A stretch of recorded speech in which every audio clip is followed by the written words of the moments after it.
Locked On crossover episode 49ers and Jets brought to you by PrizePicks.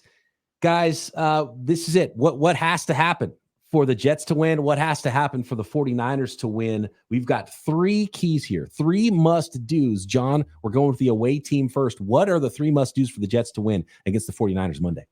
My number one is something we actually talked about a little earlier on the show. Jets need to tackle effectively. And, you could probably say that about every team in every game, but I think there are a couple of components here that make it especially important for the Jets. First of all, you look at the caliber of playmaker the 49ers have on offense. They have a bunch of guys who are tough to bring down. Guys who can make plays with the ball in their hands. And you have that element where the Jets have an excellent defense. This is going to be a top 5 defense if everybody stays healthy. But these guys did not get preseason reps, and you always wonder week one. You see it across the league. It's not not just a Jets thing. You see it across the league that sometimes teams struggle because their guys haven't really practiced tackling yet. So that for me, that's number one. Number two, protect Aaron Rodgers. 49ers have a lot of good pieces on the defensive side of the ball, especially pass rushers, as we talked about. They have the guy that actually, put the hit on Aaron Rodgers that injured him last year. Jets have an offensive line that looks good on paper, but it's a new offensive line. Sometimes it takes some chemistry for the pieces to come together. Jets have 3 new starters up front this year. In fact, they have 4 new starters from week 1 last year. Joe Tippmann, in his second year, he was a second-round pick last year, was not a starter at the beginning of last year, took over the starting role during the season. Rodgers, as I mentioned, I think especially in the early part of the season, he's probably not going to be as mobile as he's been in the past. I think if the Jets protect him, they can exploit, especially some of the potential issues the 49ers may have at the safety position. Jets actually have a quarterback who can exploit issues for once, which is a refreshing change of pace for this team because Jets have struggled at the quarterback position quite a bit. And the third thing I'm going to say is, and part of this is because it's in my memory from week 1 last year, but win the special teams battle. These are 2 very talented teams, and I think sometimes we forget about the third phase of the game, the impact that can make. A year ago, as I mentioned, Jets were playing Monday Night Football week 1 against a top flight opponent, the Buffalo Bills. They won that game on a punt return touchdown in overtime by Xavier Gibson. So I think, especially when you have 2 teams that at least on paper look evenly matched, sometimes a big play on special teams or 2 can swing the game. It's a good point with the special teams because we still don't know how teams are going to employ, once things really matter in the regular season, the new kickoff rules. So could that mix things up in week 1? Do you have a good idea of what the Jets are going to do? Well, so one of the things that's interesting is Robert Saleh said that he likes the fact that they're playing Monday night because they're going to be able to watch the Sunday games and see how teams address it. Yeah. So I don't think the Jets know what they're doing. I think the Jets may figure this out Monday morning. I mean, there's a lot of great matchups in this, and none more so than the coaches, right? The former defensive coordinator for Kyle Shanahan is the head coach of the New York Jets, and these teams operate very similarly. They have similar schemes on offense and defense.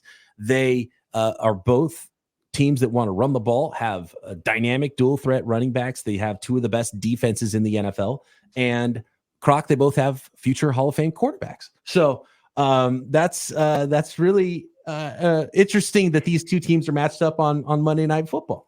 But for real, there's a Hall of Fame quarterback on one side, and we'll see about Brock Purdy's future. Don't want to put too much on the young man too soon. Get after Aaron Rodgers, right? Don't make life easy because he's not the type of guy who's going to turn the ball over a lot. You mentioned turnovers already, and it's one of our keys here for the San Francisco 49ers. That goes for both sides. You don't want to turn the ball over, but you want to force potentially maybe a rusty Aaron Rodgers into mistakes, but he's not really a guy that makes a lot of mistakes. So do you want to chase him around, Croc? Do you want to make him move on his bad wheel, or do you want to keep him in the pocket and pressure him from there and try to get him in some 3rd and longs? Well, I think John, he talked about how Aaron Rodgers at this point in his career may not want to move around a whole lot. If I'm the 49ers, I still kind of want him to play from the pocket because when Aaron Rodgers does get on the move, if he's still capable of doing that, those are when the back-breaking plays from him happen. and they just cause teams to get, really frustrated. I know how it is to be out there 3rd and 6. You feel like you have everything locked down. Then the quarterback either takes off or gets out on the move, extends the play, and picks up a first down with either his legs or dumping off to someone in space. So that's extremely difficult. It'll be even more difficult for a 49ers team who likes to play a lot of off-man coverage. Are the 49ers going to squeeze these windows to make Aaron Rodgers maybe take a little bit longer to diagnose what's going on and eventually throw the ball? Those are things I'll be looking for. But I think making him play from the pocket maybe gives the 49ers a little bit better of a chance, because, all right, playing from the pocket, does he start to get a little finicky? Do you get a few hits on him? What does that end up looking like? It's always going to be tough against a guy like Aaron Rodgers because he's seen everything. He's seen every look that you could throw at him. But I think for the 49ers, that's one of the main things that they have to do. And that leads into our other must-do, Croc, which was limit explosive plays, right? And the number one thing for limiting explosive plays is getting to the quarterback quickly. Well, you have Garrett Wilson out there. I mean, this is a tremendous young receiver. He's really good at stretching the field, being able to make plays at every single level. They got Mike Williams in there. We'll see. John talked about them bringing Mike Williams along a little bit slower. But one thing that Mike Williams can do, even if he's in there for 10 plays, and 10 of those plays, they have him going deep, he is a tremendous contested catch guy vertically down the field. That's something that you have to keep an eye on, especially with the 49ers. You don't have a lot of big guys. You do have Travarius Ward. He has decent length, but when you look at the other guy, right, Diamador Lenore, tremendous defensive back, tremendous corner. All right, but if he's on the outside, matched up with 6'3", 6'4", Mike Williams, I think the advantage might kind of go to Mike Williams in a jump ball situation. And Aaron Rodgers, we talked about maybe lack of being able to move or make a whole lot of plays on the move. One thing he doesn't lack is ball placement. I mean, and this guy, when he throws the ball, I feel like he puts it wherever he is trying to put it. And not all quarterbacks say that. I think Aaron Rodgers is probably one of the best in the history of the NFL at doing just that. So he'll make it tough, especially if you have those big guys out there. You have to be able to limit the explosive plays. This is usually the part of the crossover episode where we do some predictions, and I don't know how things are going to go in week 1. I don't think it's going to ruin either the 49ers or the Jets seasons if they don't get a victory in week 1. But I want to go to a prediction a little further down the road, John. Is this potentially a Super Bowl preview with the New York Jets and the San Francisco 49ers in week 1?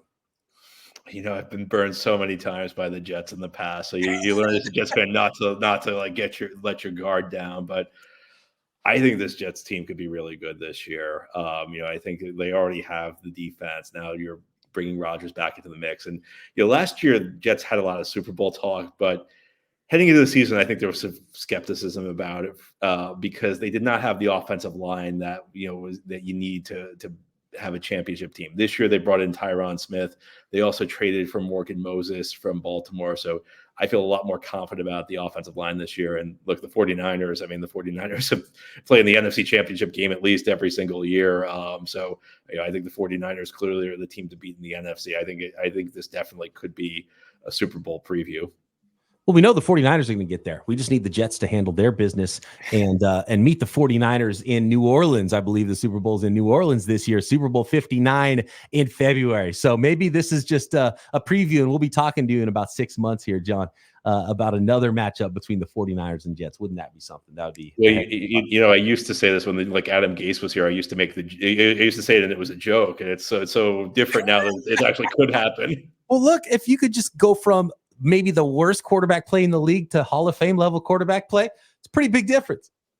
Yeah, I think so. I think that's great analysis. It might help you get there. I do want to see Aaron Rodgers stay healthy because I think this is a really interesting New York Jets team. And I actually picked them last year before the season to be against the 49ers I didn't even pick the Niners to get there. I did pick the Jets to get there. I got burned by the Jets, and I'm not even a Jets fan. So I know how Jets fans feel now. So I'm not going to try to hype these two teams too much. But you got a taste of the heartbreak of being a Jets fan.